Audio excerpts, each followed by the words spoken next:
Loud and clear. Well, good morning, everybody. I wonder, we've got a short film to show you first, so if we could play that first, please, that would be lovely.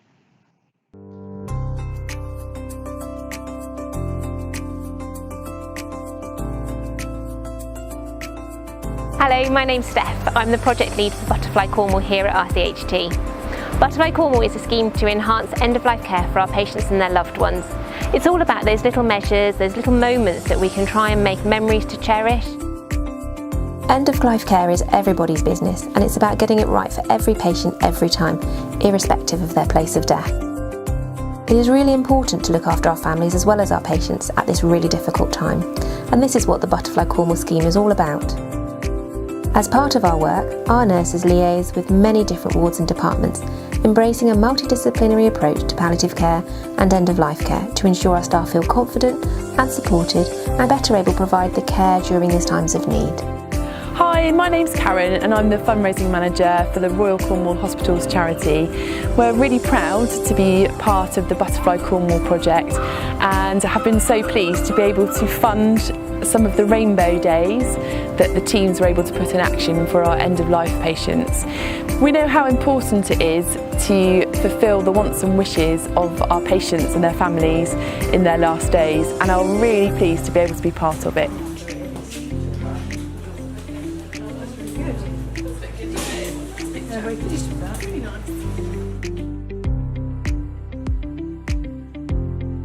Hi, I'm Laura, one of the OTs at Trellis. The Butterfly scheme helps promote the importance of good end-of-life care and how we can support patients and their families, and being involved in the discharge planning process can feel really special. Hi, I'm Lorna, I'm the physiotech here at the Royal Cornwall Hospital. I am proud to be part of the Butterfly scheme and to be involved in patients' final days here at the Royal Cornwall Hospital. I am also part of the discharge planning to support a safe discharge home for their final days. Sadly, many people will be in hospital at the end of their lives, and our scheme acts to enhance the quality of that time. Butterfly Cornwall provides the wards and the departments with butterfly emblems, magnets and dignity clips to help us identify the patients who are at the end of their life. Across the Trust, there are 20 side rooms that have been initially identified as suitable environments for patients at this sensitive stage. The scheme includes comfort bags for our relatives who need to stay in the hospital unexpectedly overnight with a loved one. In the bag there's a few toiletries, some information about support services and ideas of where to go and get a shower and where to get something to eat. We also have butterfly belongings bags which are for putting our patients' cherished possessions in after they have died. The scheme also includes open visiting for our relatives. They can come and go as they please, and that includes their pets, because we consider pets to be part of the family.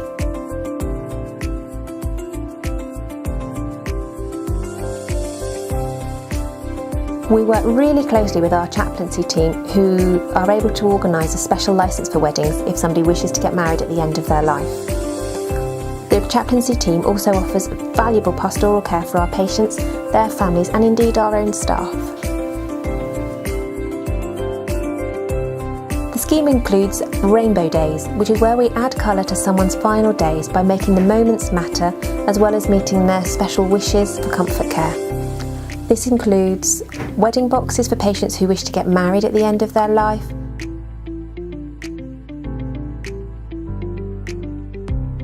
kind and compassionate care is the aim for all of our patients, and meeting their wants and wishes at the end of life is a goal for all of our hospital teams.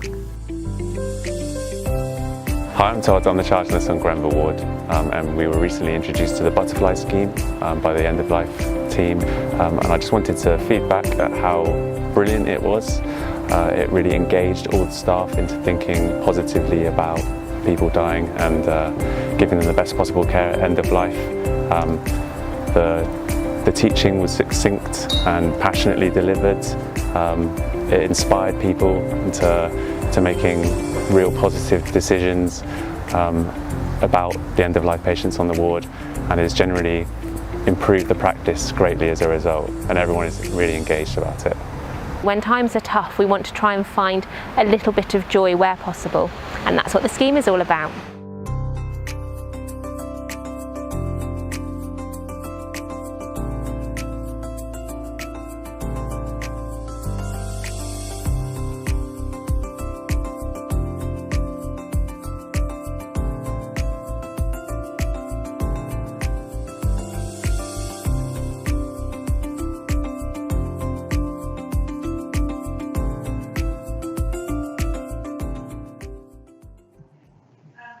Thank you for watching the film.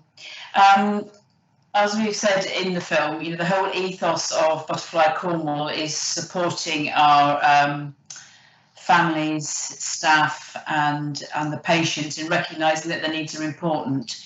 And we also wanted to make sure that the staff felt confident in doing this. From the original pilot that was done on an acute stroke unit for a month, some of the feedback that we got was that it felt very inclusive and that all staff were involved in it, and they really appreciated that one-to-one, us going to them and spending just very short amounts of time, not taking too much time out of their day, and it made them feel empowered about opening conversations and asking people more what they wanted. So we drive that forward, as I say, with those education sessions. And as part of Butterfly Cornwall, we introduced the Rainbow Days, which is adding colour to someone's day. So the experience, whatever that may be, or it may just be something small, is funded by the charity. The staff can nominate each other for something that they have done or enabled a patient family to experience. And we've had things facilitated such as end-of-life weddings, where we've provided the Prosecco. One lady she fancied steak and chips.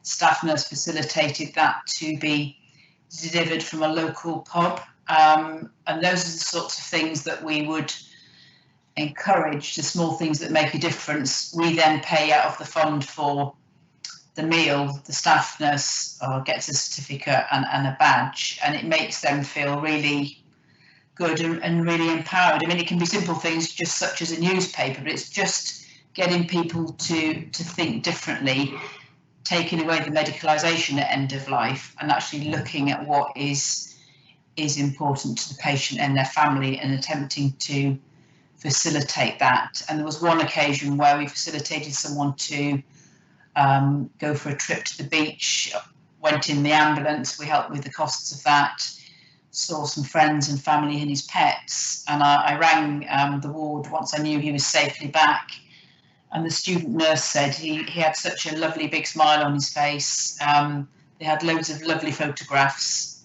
and memories to share, and I think that news sort of spreads between even like student nurses and nurses about things that we can aspire to achieve to, whatever they may be. I think one of the other things as well that's come back is just the overall positivity that's rippled out through our entire hospital.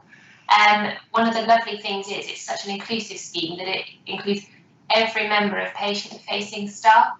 So the empowering our staff has included our ward clerks, it's included our housekeepers and our host staff, and they've just been so proud to be part of it. And part of our engagement is we've been using our social media a little bit to try and inspire people. So whenever we give out one of our rainbow nominations and we give a member of staff one of our little rainbow badges, we then promote that through our Twitter feed and through our hospital in-house network, just to make sure that people know what's going on and what can be done. And I think it's the being able to do things, being able to say yes and working out how, rather than automatically saying no. And as soon as the ward knows there's a dog coming in to see a patient, everyone gets very excited and starts to mill around, and it's just such a positive feel. And we all know how much pressure hospitals and healthcare services are under. So having those moments of connection for our staff with their patients and their loved ones is really, really valuable. And I think as well, for schemes such as this, what started off as a relatively small project, it's then how it has continued to grow and develop and to expand into other things. When we started it, we never for 1 minute thought we'd end up with our own fund of money through the fundraising, working with the charity, the chaplaincy team, wider organisations, and, with the support from Macmillan, who actually primed the project post. We obviously continue to support it as a team, but we have got further funding for another year just to focus solely on pushing things through and continuing to grow it. So I think I'm sure lots of other ideas and initiatives we will bring under the umbrella of the scheme, you know, with the help and support of organisations, and looking at how we continue to improve the care for patients, families, and empower staff. I think the sharing of ideas across our different wards and organisations has been great as well.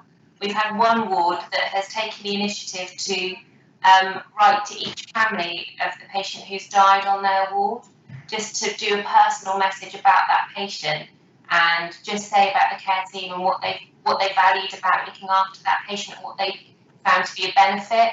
And then they've had loads of positive response from families about that, saying how grateful they were to hear that their loved one mattered to the team as well. And that sort of started out as a seed idea from one charge nurse, and now lots of our wards are doing it. And one ward's had they've written they've got a little card template made up and things like that. It's giving our wards the empowerment and our teams the empowerment to make a change. So everybody can make a change, but now they know they can.